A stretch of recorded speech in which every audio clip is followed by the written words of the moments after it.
Hi everybody, welcome to this chair yoga class, as accessible as possible for those who don't have time to get changed. We're going to start by just observing the breath. Hands can be on the chest and stomach, but this is definitely a focus on the neck.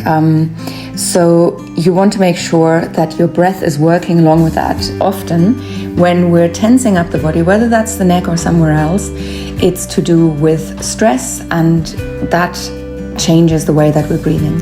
And we're also starting with a jaw massage. That's your masseter muscle here. So fingers on the upper jaw, not on the joint. And then you want to massage on the height of your earlobe, but not too close to it. Just play around with that a little bit. See how much you can do here, how hard you can go, what is too much. Because often, when we're not relaxed in the jaw, that can lead to neck tension as well. So it's not just about, we're sitting at a desk, we've got this forward head posture. It's a lot more than that. Now, left hand on top of the head so that you can guide your left ear towards the left shoulder. And your right hand is holding on to the chair, underneath the chair, so that you're fixing the muscle on both sides. And we're staying here and breathing. The eyes can close. Sometimes just closing the eyes makes us a little bit more relaxed, a little bit more aware of the sensations in our body. And that's all we want to be now. So as you're pressing the hand into the head, don't do it too hard. It could just be that the hand is providing a little bit of weight, and that may be enough. And we want to hold for long enough. That's important as well. Very often we do these intuitive stretches, and all of these things that I'm showing you, or many of them, will be things that you would intuitively do if you felt a little bit of neck tension, or quite a lot of neck tension. But it's about holding for long enough so that you're allowing the muscle to really relax and stop contracting. And then if we hold even longer, we're moving from there into the connective tissue. So release your hands now, but keep the head where it is. Your fascia, your connective tissue, doesn't actually need a deep stretch. It needs a long hold. And we keep holding and breathing. You could, of course, bring your hand underneath. Now everyone bring the right hand under the chair again. Guide your head with the left hand down towards your armpit. So you're looking down if the eyes are open, if the eyes are closed, and if you're still relaxing the jaw, which I hope everyone is doing. And just feel the chin come towards the armpit. So not quite the shoulder and not quite the collarbone, just that place in between. But always allow yourself a little bit of wiggle room to make sure that you're comfortable and that this works for you.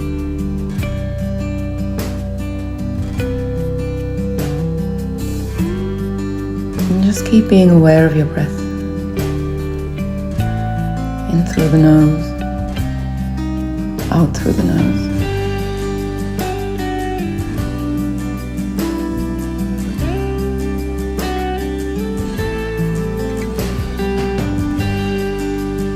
Relax the hands down, but hold. So chin stays exactly where it is. We're just staying for a bit longer.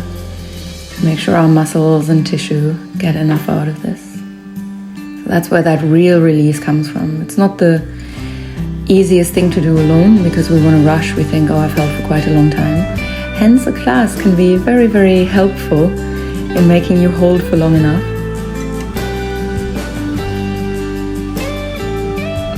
Again, just staying, not rushing. And then from here, right hand under the chair again, left hand to the back of the head.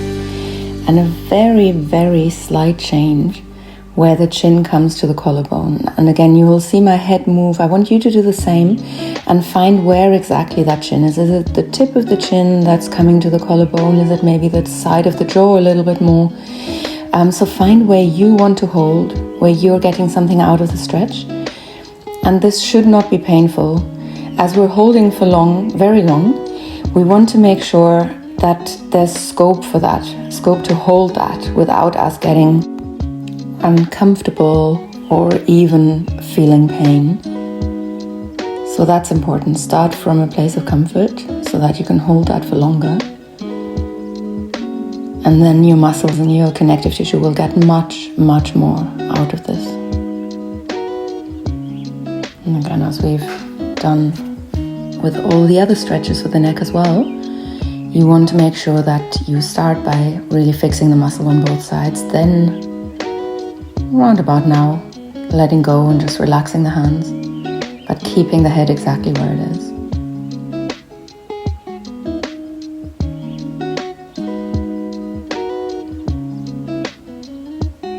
Working into the trapezius and the splenius capitis, but mostly just making sure that we're staying with what the body is comfortable with. Chin to chest, roll the shoulders to the back, hands at the back of the head. And as we're pressing the hands gently down, we keep the back straight, and we just want to start feeling warmth come into the back of the neck.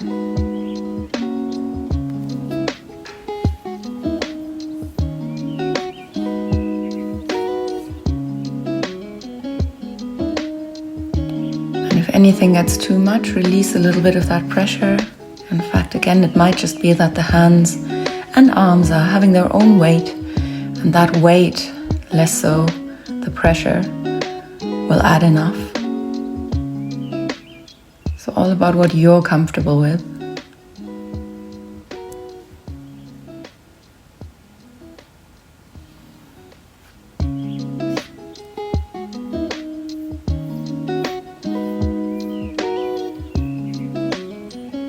Just a little bit longer, making sure you're still aware of your breath. Doesn't have to be guided. And then the hands come down, but we keep the chin on the chest and the back completely straight. So relax your shoulders, gently dropping down into the back.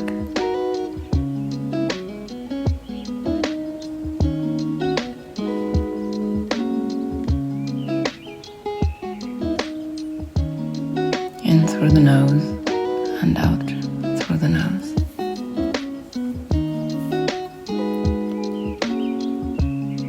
You might know this from many other videos of mine, but when we breathe through the mouth, it actually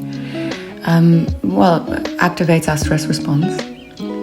But it's also not very good for the lungs, because if we're breathing through the nose, there's a lot more detoxification going on. The things that we breathe in through our mouth can go straight into the lungs. Now raising the head and dropping it to the other side. So left hand comes underneath the chair, right hand onto the head. And a little reminder to relax the jaw.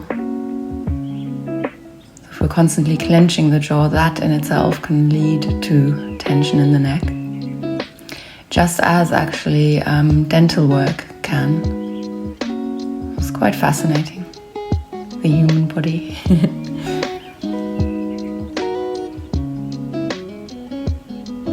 And just as on the other side, we remember to hold for long. It's a good exercise in not rushing, because I think we all rush a lot. And whenever there's nothing to do, like for example now, we're probably thinking, I should be checking my emails, I should be responding to this WhatsApp. Maybe that's just me. But this really is your time, and sometimes the less we do, so asana or postures, is essentially a stillness of the body so that we can achieve stillness of the mind. And we're not really used to that anymore, because when we do have a little bit of time, we tend to fill that. We tend to plug into things rather than plugging out.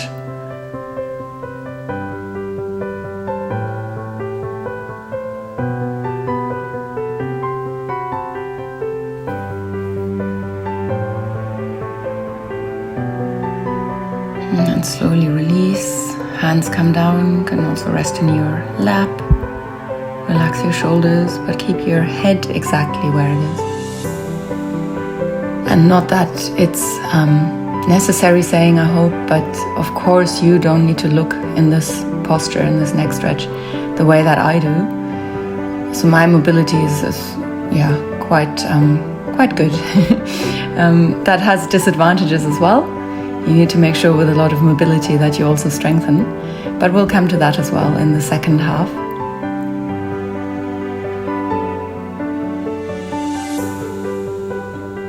But again, if you feel like there's not a lot happening, that your head is only ever so slightly tilting to the side, that's fine.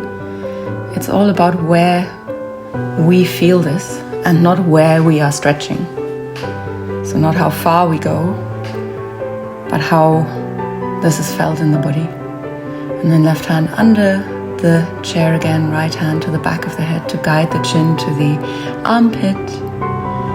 Again, testing a little bit where, give yourself a little bit of movement here if you need to. Where is this comfortable, and is anything maybe uncomfortable? Is anything a place where you don't want to hold? Finding where you can hold in comfort, in stillness. And that's that idea behind yin yoga as well. So a fairly new type of yoga that actually started in the US in the 70s, so very new, and has its roots not just in asanas but also traditional Chinese medicine. So if you know about the subtle body, the nadis and hatha yoga in yoga, it's a similar thing in China, Chinese medicine, with the meridians. So that's also connected to the subtle body. So connective tissue, your tendons, your fascia, your ligaments, and it needs those long holds.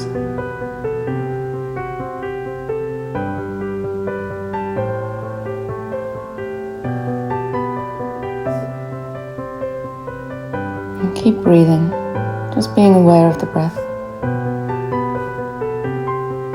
And the longer we hold, the more we can find that stillness. Of course, the easier it becomes for the mind to still as well. Hands release and just come into your lap. You can drop them by your side as well, but sometimes the hands then get quite warm and heavy, so that might not be the nicest feeling. But again, the chin stays exactly where it was before.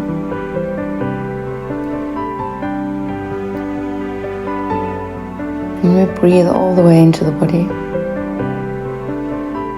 and all the way out. And like I said, trying to breathe in and out through the nose so we can filter the air. We warm it up that way as well. And actually, it's a much better, much more efficient gas exchange if we keep the mouth closed. And then right hand goes to the head. And we wiggle around a little bit to see where we want to be exactly, where that chin wants to be. Is it the tip of the chin that's at the collarbone? Is it the side of the chin, so more the jaw? And your other hand again back underneath that chair so that you're stretching effectively into the muscles.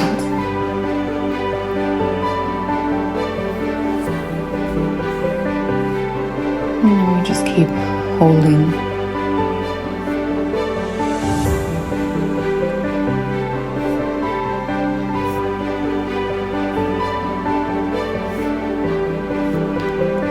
So many people will know this, but in yoga, the nadis are, there's certain, there's a lot of energy channels, just like there's many more chakras than the ones that we talk about. But for example, when we're looking at the nose, the right nostril is called Surya Nadi and the left nostril is called Chandra Nadi, and that's because Surya is the sun and Chandra is the moon. And when there is more electric activity going through the right nostril than the left, so it's the warmer one. And the right nostril is connected to the left hemisphere of the brain and your sympathetic nervous system. So the warming, the focusing one, the stress response. Release your hands, but keep your head where it is. And in yin, you have that same principle, or in Taoist concept of yin and yang, or yin and yang. So you've got the sun that is considered yang and the moon that is considered yin. So yin is all about that calmness in the body, that moon energy, and the Chandra Nadi. And you might also know that when you're focusing on breathing through the left nostril, you're calming yourself. Of course, breathing in itself, when you're breathing slowly, will calm the body as well. But it is because that left nostril is connected to the right hemisphere of the brain and your parasympathetic nervous system. Now chin to the chest and hands behind the head. And if you're leaving us here, then I hope you enjoyed this and you got something out of it.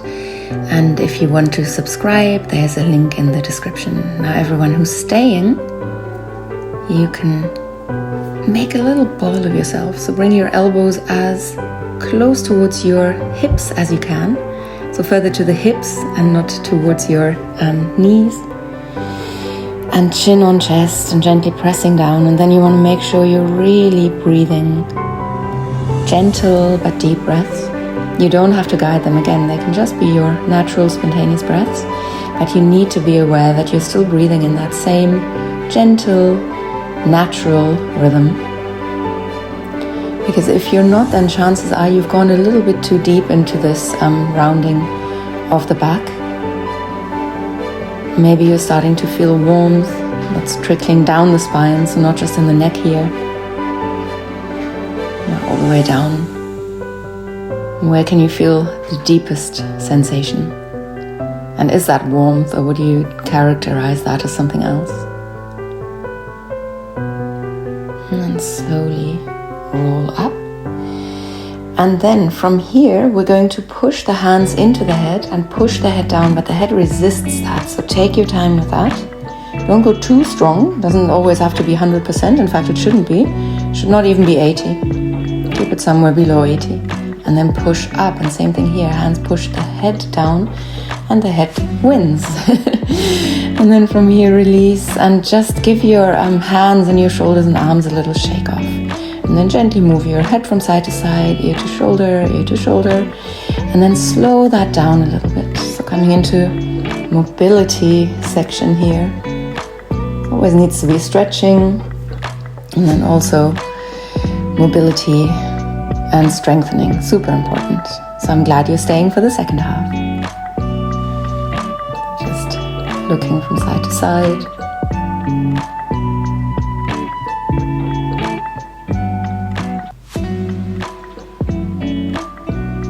And then starting to draw a little half circle. Chin guides the way from one side to the other via the shoulder, the collarbone, the chest, the other collarbone, and the other shoulder, and up a little bit. And please be comfortable. Everyone's necks are so different, and you're dealing with different strain. So just make sure that as you're doing this, you don't think you need to look like what I'm doing. You just need it to be right for you. And that goes especially if we're now starting to draw that half circle in the air. So going up all the way into the sky and over to the other side. And that may be a little bit much. So keep it a little bit gentler, a little bit slower, a little bit smaller if you need to.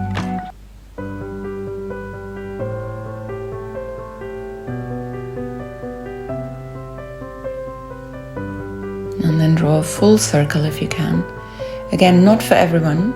So if that doesn't feel good, try making again that circle smaller and slower. Or use your hands, fingertips maybe behind your head for a little bit of support. Change direction. And if that doesn't work, then adapt. Adapt to something that feels more like you. Do some intuitive movements here, if you prefer.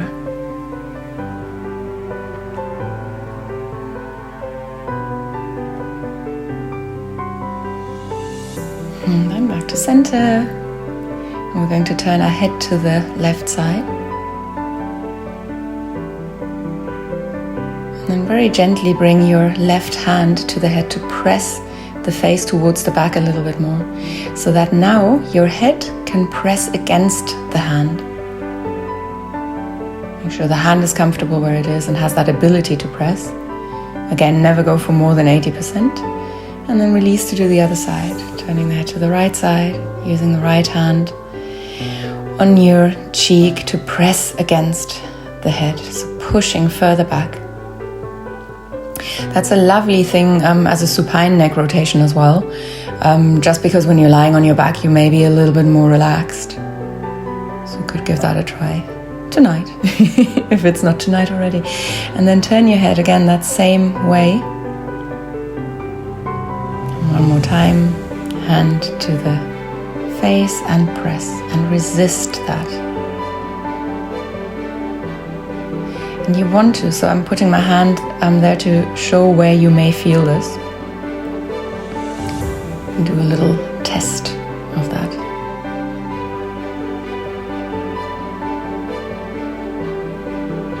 And release. And same again on the other side. So bringing your right hand to the right side of the face and pressing. And the head resists that. And again, you should then feel that in your neck. The neck is working. We're strengthening the neck. Super important and very often forgotten.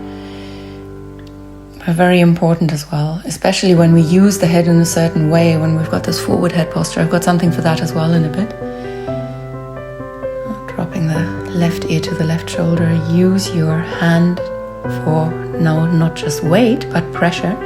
And the head presses against the hand. And see where you can feel that.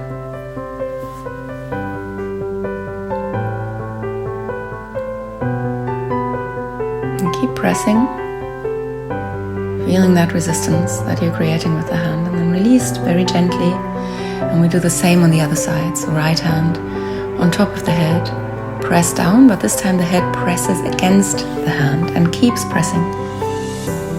Not giving 100%, and see if you can feel that there on the side of the neck.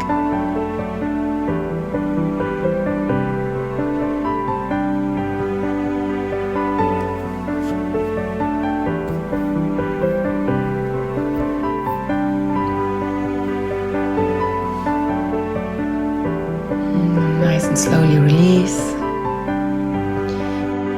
And bring your hand to the side of the neck. You want to feel that on that same side as you're pressing the head into the hand and the hand into the head. So make your neck work a little bit. It needs to be strong. It's holding a head that's very heavy and full of knowledge and wisdom, hopefully. And then other side. So just making sure that works, that you can press properly with that hand. And then press the hand into the head and the head into the hand and feel that. Go to your neck and see where you can feel that. So again, that's on the same side as where you're pressing. And of course, the hand doesn't have to stay there, so you can release it. But feel yourself work. If you're a competitive person, don't push too hard.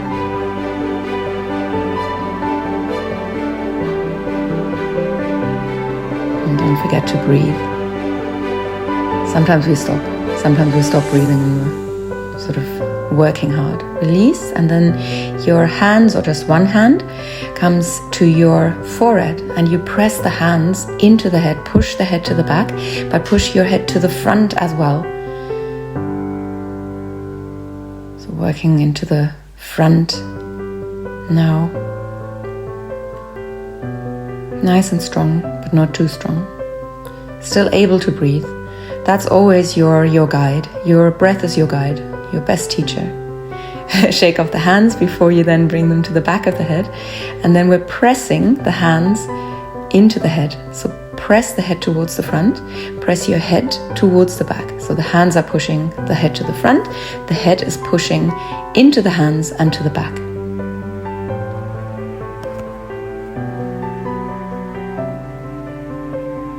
I cannot stress enough the importance of strengthening the neck.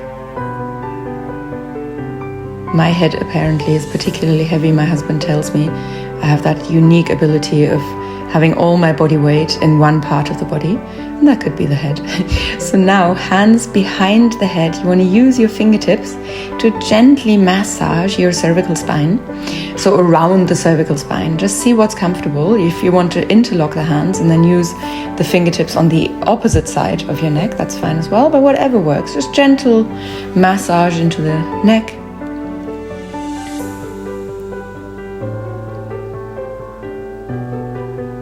And then fairly similar, we interlock the hands, push the thumbs that we don't need to use, that are not part of that interlocking, into the cervical spine, and we raise the head. And again, it's not about the range of motion that you've got, it's just about feeling release. So if my chin seems crazy high to you, it doesn't matter, you just go as far up as you want, and then gently move your head from side to side here. The head is being held, your thumbs are there to gently massage into the neck as well. And anything that doesn't feel right, you just do less of and go to a place where it feels right. And if it doesn't feel right, don't do it. And then head comes down and we straighten and gently move our ears from side to side, and then chin from one collarbone to the other, with the hands having a little bit of a weight here. And then release, and I'm going to turn to the side again so you can see me a bit better. I want you to drop the chin to the chest and then send it forwards and back. So think of these as sort of classic chin tucks where you're making a double chin every time you go to the back. So to the front and back. And try to really focus on the neck. Try not to move the rest of the body. Sometimes that's a little bit harder. And then from here, keep that chin tucked under and raise the head and maybe drop it all the way to the back. Now, I know that is difficult for a lot of people. So use your hands for support if you need to. And I'm removing my left hand just so you can still see better what I'm doing. So exactly the same as before, that chin tuck. And then you want to try and get that feeling of making a double chin the whole time. Taking the head up, maybe dropping it all the way to the back. That may be too much, and that's fine. You do you. Chin forwards, tucks under, forwards, tucks under, and goes to the back. And then from here up, or a little bit back, and all the way back. Up, and all the way into that straight position again. I hope that was doable. That can be quite intense, but it's all about how much or little you want to do. And then one hand at the back of the head, at the neck, the other one pushes the forehead to the back, or the head to the back, and come forwards. And then same with the other side, just changing hands, forehead, and we push the head to the back. And you've got that support there at the back of the neck. Cool, and now the one that I talked about. A little bit of movement for the jaw. Yeah, that's super important as well. We sometimes forget how much we actually clench our jaw. Then drop your left ear to the left shoulder and chin to the shoulder. Going back up, ear to shoulder and chin to shoulder. Ear to shoulder and chin to shoulder. And then down, chin to chest, and over to the other side.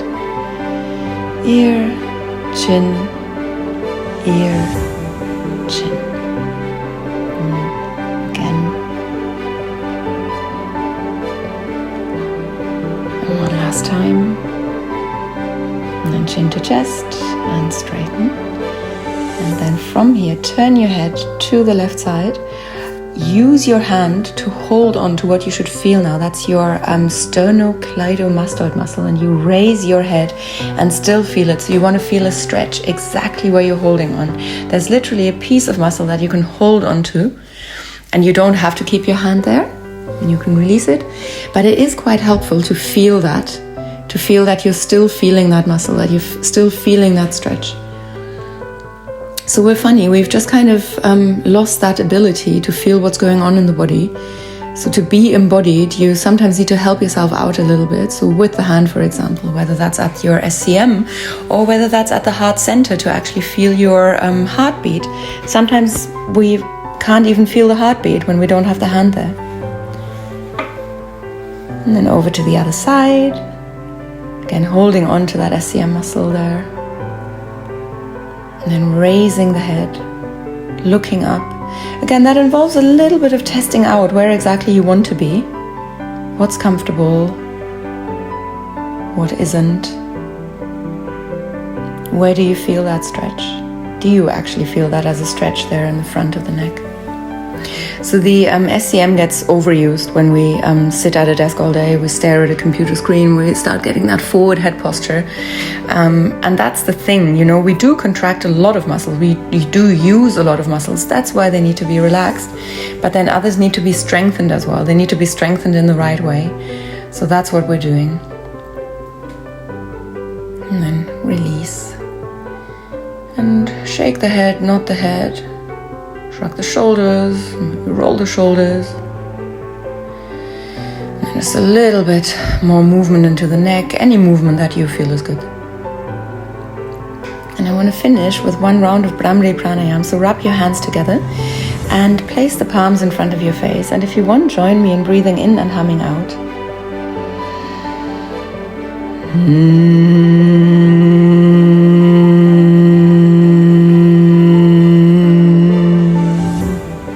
Really lovely and calming. Hands to the heart center. Thank you so much.